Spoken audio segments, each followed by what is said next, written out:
In this guide, I'm going to show you how you can enter in third-person mode here in Call of Duty Black Ops 7. Before we do dive into this guide, make sure to like the video and subscribe to the channel with all notifications on if you're at the top of the channel and lets us know that you want more content like this. We'd greatly appreciate it, and if at any point throughout this guide you do have any questions, just ask them down in the comment section below and we can help you out further. I'm going to be doing my best to reply to every single comment down there. Now, entering third person is actually super easy to do, and you can pretty much do it in any game mode. In this example, I'm going to go ahead and just get into a private match for team deathmatch. But by default, you are going to be put in first person mode, which is essentially the normal mode for Call of Duty games. But if you want to switch to third person view, which can be pretty useful for like holding an angle in search and destroy, or if I just want to see more of my surroundings, there's only one way to actually do it, and that's by triggering an emote. So as you can see, I'm getting loaded into my match right now. And to actually trigger an emote, you're going to want to press down on your D-pad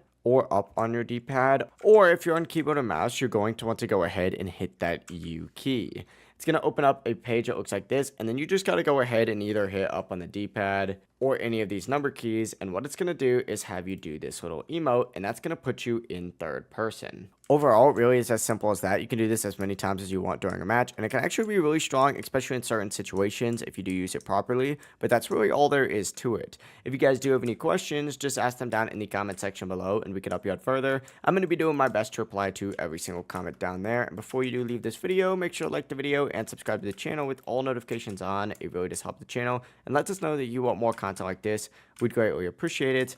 Have a great rest of your day, though. Peace.